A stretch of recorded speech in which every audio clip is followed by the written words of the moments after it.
Welcome to bird media. నేను మీ పవన్ కృష్ణమూర్తి. భారత ప్రజాస్వామ్యంలో న్యాయ వ్యవస్థకి అత్యంత ప్రత్యేకమైనటువంటి స్థానం ఉంది. ప్రజల హక్కులకి రక్షణగా నిలిచేవి చివరికి కోర్టులు మాత్రమే.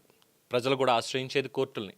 అందుకే న్యాయమూర్తుల నియామకాలు, పదోన్నతులకు సంబంధించినటువంటి విషయంలో అత్యున్నత ప్రమాణాలు ఉండాలని ప్రతి ఒక్కళ్ళు కోరుకుంటాం.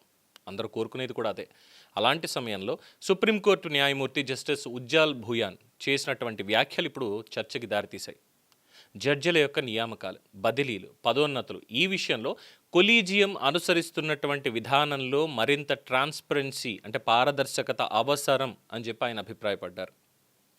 ఒక వ్యక్తిని న్యాయమూర్తిగా ఎందుకు ఎంపిక చేశారు, ఎలాంటి ప్రమాణాల ఆధారంగా ఎంపిక చేశారు, ఎవరిని ఎందుకు తిరస్కరించారు, ఈ అంశాల మీద కనీస సమాచారం ప్రజలకి అందుబాటులో ఉండి తీరాల్సిందే, లేదంటే లేనిపోని అనుమానాలు కూడా వచ్చే అవకాశం ఉందంటూ ఆయన సూచించారు.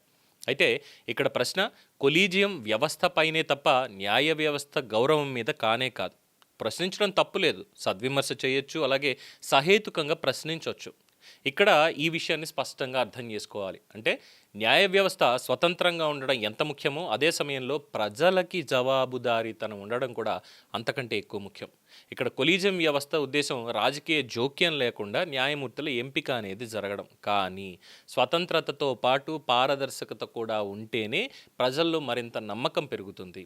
ఎందుకోనంటే న్యాయమూర్తి కేవలం ఒక పదవిలో ఉన్నటువంటి వ్యక్తి కాదు. ఆయన తీసుకునే ప్రతి నిర్ణయం కోట్లాది మంది జీవితాలని ప్రభావితం చేస్తుంది.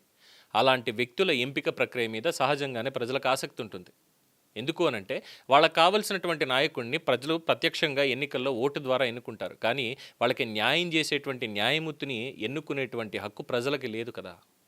అందుకని ఇలాంటి వ్యక్తుల ఎంపిక ప్రక్రియ మీద ప్రజలకి అత్యంత ఆసక్తి ఉండడం అనేది సహజం. అర్హులకి అవకాశం, అనర్హులకి అడ్డుకట్ట. ఇక్కడ జస్టిస్ ఉజ్జల్ భూయాన్ లేవనెత్తినటువంటి మరొక ముఖ్యమైనటువంటి అంశం అత్యుత్తమ ప్రతిభ ఉన్న న్యాయమూర్తుల గుర్తింపు పొందకపోవడం. న్యాయరంగంలో ఏళ్ల తరబడి నిష్పక్షపాతంగా పనిచేసే వాళ్ళు కూడా ఉన్నారు. అద్భుతమైన తీర్పులు ఇచ్చేవాళ్ళు ఉన్నారు. రాజ్యాంగ విలువల్ని కాపాడేవాళ్ళు ఉన్నారు. అలాంటి ప్రతిభకి సరైనటువంటి గుర్తింపు రావడం లేదు. ఇప్పుడు ఖచ్చితంగా రావాలి.